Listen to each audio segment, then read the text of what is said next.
Thanks, Mary, and thank you all for attending at the end of your day. I hope we can keep you awake long enough to give you good advice and information about the Scottish Outdoor Access Code. As noted, I'm the Access Education Officer for an organisation called NatureScot, which is a government organisation. And by that, I mean we're not a campaigning or a voluntary organisation like the RSPB or WWF or the Scottish Wildlife Trust. We're actually a government agency.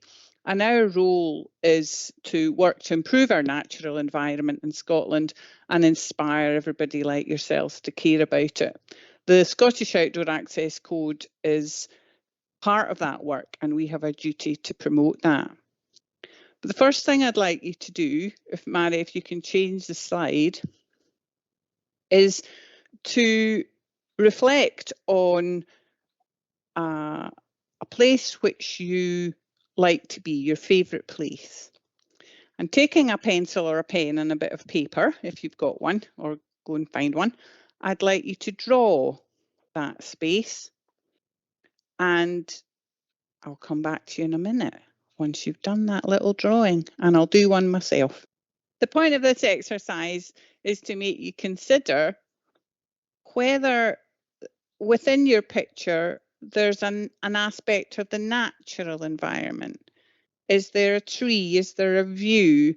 Are there clouds? Is there rain? Is there a loch? And my particular favourite place to be is on the shores of Loch Lomond, where I was born and brought up, on a tiny little beach that I know of there, sitting under a tree. And that's my favourite place to be.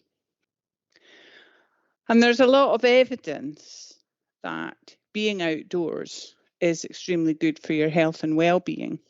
So I do hope that most of you had a wee bit of nature in your favourite place.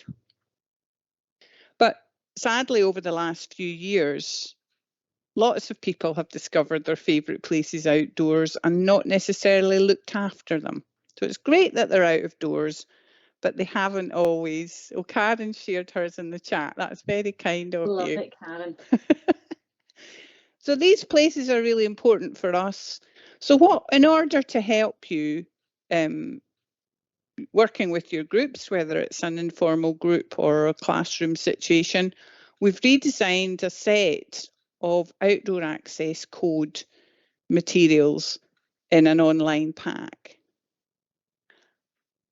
Now, I don't know whether we can click through to the pack or not.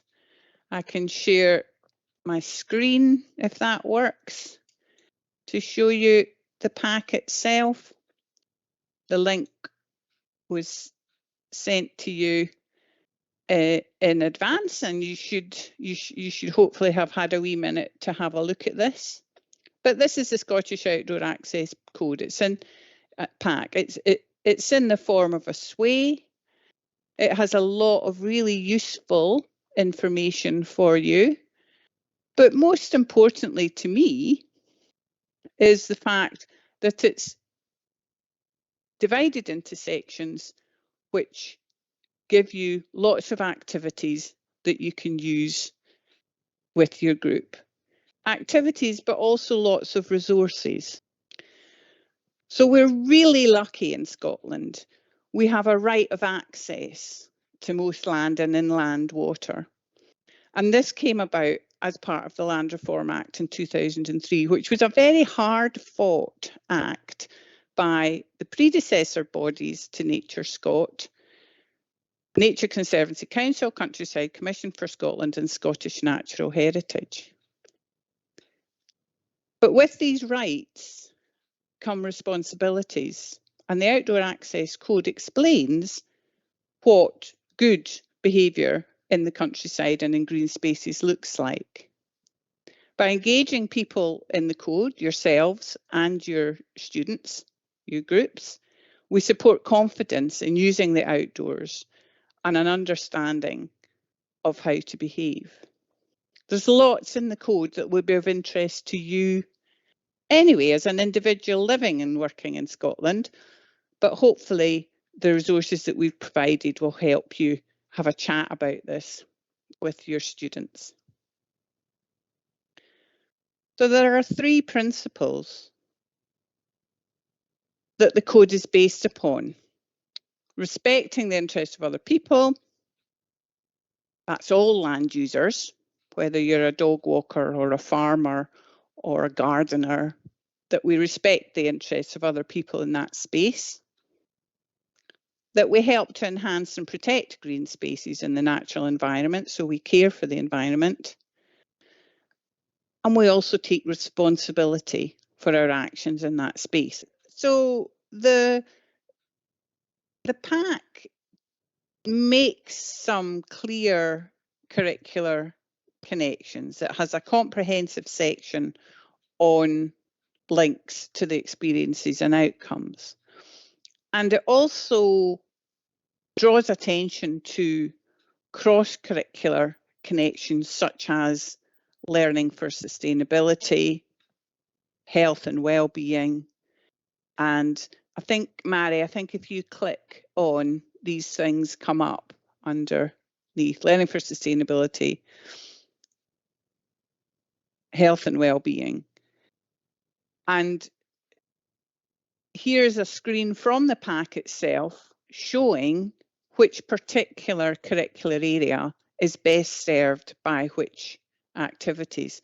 Now, I know that practicing teachers will know this, but this may be a useful document for you to include in your planning to show that in undertaking this work, you're clearly following the guidelines of the curriculum.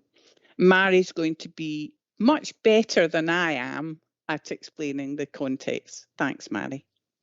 Thanks, Susan. Yeah, so we just thought, obviously, there's a lot of work gone into looking at the individual curriculum areas, and we know within the current context in education that the curriculum area sits within one aspect of our curriculum. That's kind of the bottom right-hand corner of our 4 contexts, but actually there's so much that outdoor learning can offer to us as practitioners across all of the range of the curriculum, so the other 3 contexts. So thinking about the ethos and the life of the school and how we use the outdoors, and it's just part of how we learn, it's part of how we learn indoors and outdoors, and that coming together in the outdoors as a community. We know that there's opportunities for personal achievement, and we've already done a few sessions a couple of years ago now with the likes of the Awards Network and the opportunities that outdoors can provide for young people to see in a formal sense with formal accreditation, but actually just that sense of achievement that they feel themselves as individuals and how they can grow is amazing. And lastly, I suppose the interdisciplinary learning, actually the outdoors just makes sense. We talk about learning in the real world, there is no more real world than outdoors. So let's use the opportunities that provides for us just to bring that together, that whole experience of the learners. And actually it's just wonderful to be able to have that as it's the richest classroom we can find is the one that's outdoors. So yeah, let's use the opportunities that we have. And it's just really nice to see, Karen, you're saying that you love the grids, which means that you can teach and an admin's been done, which is just super. It saves you a job. So that's kind of really nice feedback for Susan there. We're just going to pass on because Julie's going to say a little bit about how it relates to the CLD standard. So over to you, Julie. Thank you, Mary. So yeah, I come at this from CLD perspective, and instead of mandatory GTCS registration, what we have in CLD is a voluntary membership with the CLD Standards Council, and they are our professional body for our sector. And part of what they do is they have this competent practitioner framework, which supports CLD practitioners to really look at what they're doing and support improvement across individual practitioners, but also across services.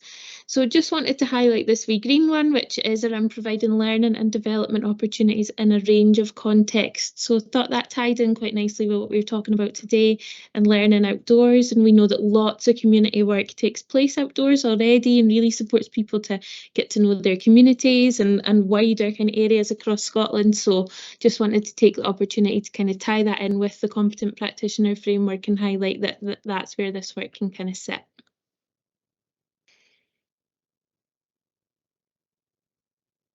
That's great, Julie. And yeah, I just remember thinking back to my time in the Girl Guides of the Scouts or the community groups that I've been involved in over the years, and actually it's super because you just naturally go out and adventurous with it. So yeah, it's great to see that that's supported by the CLD competencies as well. So thank you for that. Susan, back to you. I've just put into the chat a link to a study of a number of spaces and people that demonstrates the value of the outdoors to people's mental and physical health, in case anyone wants to follow that up further, if you're doing a report or want to study that. And if you do want to study that sort of thing further, please get in touch with myself or Mary or Julie to find out if we can point you in a direction for sort of deeper diving into that sort of subject to do with being in the outdoors. A wee heads up, Susan, it's not come through in my chat, so it might be it might be that we just need to follow up with that afterwards. Okay, it's perhaps because I've neglected to press the button that sends it into the chat. There we go. Well done. We've got it now. So sorry about that. So to go back to the topic in hand for me, which is the Scottish Outdoor Access Code, and giving people confidence in going into the outdoors and understanding a wee bit more. So what I've produced is essentially a set of resources that you can use with your group. And it's organised into 4 parts: starter activities, creative activities, active games, and more activities. And we really would like you to be outside in that particular context when you're working with your students. It has a set of downloadable or projectable images for use in the classroom by and with your students. Here you can see, for example, there are 4 specific starter activities, and this is where we would ideally like you to begin because it gives a good introduction into what outdoor access code and responsible behaviour in the countryside is all about. So we're going to have a wee look at this to start off with the posters, and then I'm going to show you another couple of activities which I hope that you'll take on board and use yourselves. So Mary, if you want to change that. So this is poster B. Hopefully you can have a good look at that on your screen, depending on how big your screen is. There's 2 posters in the pack. So to help you, there's notes on the back of the poster just to remind you of different things. It's useful to review these before you use the posters with your group so that you can bring their attention to some things. I do like the bit about how to behave while you're camping, how you go to the toilet. People are always interested in that, and there's advice there about how people should really behave. I'm going to show you now some photo cards, which again are part of the introductory activities in the pack. And this one is motorised sports and sports pitches. What activities are included in the code and what are excluded? What spaces are included and what aren't included? And to help you, there's notes on the back. I'm thinking, Susan, which of the places in the where the access rights don't apply did I play in as a child? Yes. That's what I'm actually just thinking. Do I actually want to admit to some of that? Yeah. Do you know? But that's interesting, isn't it? Because school playing fields were a place that we played, and in essence, I don't think anybody's going to throw you off a school playing field unless you're behaving irresponsibly. It wouldn't be a good idea to begin your wild camping experience in the middle of a hockey game, for example. But I don't think anybody would really throw you off if you were just playing. However, it's good to know, in case you have to, that access rights do not apply to playing fields. So moving on to another photo card. As I say, there's lots of these. It's an introductory activity, lots of images. You might want to create your own set of photo cards for your own area by going for a walk with the youngsters. I like this one. It feels like a familiar image to me. I think it raises a lot of discussion topics: keeping your dog on a lead, showing respect for other people. Where do you go cycling? How do you go cycling? And you might see yourself in this picture. I certainly do. Not quite in a mobility scooter yet, but access rights apply to people in mobility scooters. They don't apply to people on trail bikes and other motorised vehicles. So again, a bit of information on the back of this card for you to use. Use the information to inform yourself if you wish, rather than show it to your pupils, or use it as part of a discussion group if you've got older pupils that can manage that amount of information and text. Here we come. Can you remember what they are? So there's respect, respecting other people, other users of the land. There's caring, caring for the natural environment. And there's taking responsibility. And as I said earlier, this responsibility aspect is the thing that we really want people to understand. So an activity, sorry, Mary, can you go back? The activity associated with those 3 particular principles, the pack suggests, and you can do whatever you wish, the pack suggests that you write these down on 3 boards and you read out an activity, and the youngsters move themselves to whichever part of the principle is being demonstrated. Or you could do it the other way round. Ask the youngsters to think of an activity, go and stand by the principle, and then explain why they're standing where they are. You might amend this activity in a variety of ways for different ages. I'm aware that you all teach and work with different age groups, so if you've got any ideas of how you might amend or adapt that, just stick it down into the chat. Ideally, again, we'd like you to be doing this out of doors rather than in the gym hall, although obviously if it's tipping it down, the gym hall might be your better option. So, little challenge for you coming up now, another activity that's in the pack. There's a set of cards. I think there's 20 of these images, so 20 options, but I've only given you 4. If you jot down 1, 2, 3, 4, and then decide which of the statements A, B, C, and D fits with the image. 1, 2, 3, 4, A, B, C, D. Which picture fits with the statement? There's actually 20 of these images and phrases you can print off and cut up to your heart's content. And you might choose the ones closest to your own locality, or you might get your group to actually create a game using these little cards because they are rather neat.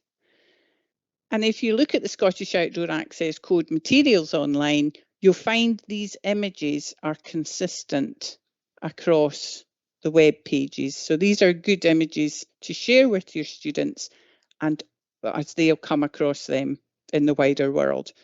So the answers, somebody want to stick it in the chat? 1, 2, 3, 4. What did you come up with? I started with the gate because I can see a picture of a gate. So there's 3 would be A, so climbing up the hinge end of the gate. Number 1 will be the stay away from wildlife and respect their privacy. Excellent. Number 4 is that it doesn't apply to gardens, and so that leaves me with 2, which will be let people know you're coming so you don't alarm them. Excellent. So That's exactly the DCAB same is order that I somebody did has. it. Yeah. Karen has. It's funny, people do these things in a different way, don't they? But no, that was great. DCAB. So you can see that that's a simple reinforcing activity or even an introductory activity. And again, I hope that you can see yourselves in some of these pictures. The gate one's interesting, isn't it? You have to climb the gate at the hinge end, and there's all sorts of discussion might go on as to why you might do that. Why do the That's a good science lesson. Yes, I was going to say, do the physicians in the classroom or the future engineers understand why that might be? So finally, I'd like to share with you something that Mary and Julie know that I'm quite proud of getting into the pack is a set of posters. So if you print off the colour poster and put it in a space that everybody in the school or everybody in your group can see, or use the colour poster locally to remind people about what we might have called in the past the Countryside Code, which we now call the Scottish Outdoor Access Code. That's great. But also included are 2 posters which your students can use for colouring in or redesigning, one with the text and one without the text. And I would hope that you can use these, hopefully, in the summer term to remind them before they go off on holidays about behaviour in the countryside. I'm just thinking, Susan, that actually I was just about to type it into the chat, but even just that as a blank resource, actually the children come up with what were the people thinking or feeling or doing, what was the interaction that was happening between them, and then they could take that in and sort of almost act that out to bring that to life, and then what were the learning points, and people could sort of give feedback on what they were seeing and so on. So actually, although it's designed in one way, they could be used quite flexibly in a range of different ways. Yes, and that's a great way of describing the entire pack effectively. All I've done is provide for you a set of resources. We've got some suggestions as to how you might use the resources, but these are not prescriptive in the least. Providing you with a set of resources that you can do with as you wish. Within the pack, there's an indication of how you might get in touch with Nature Scot.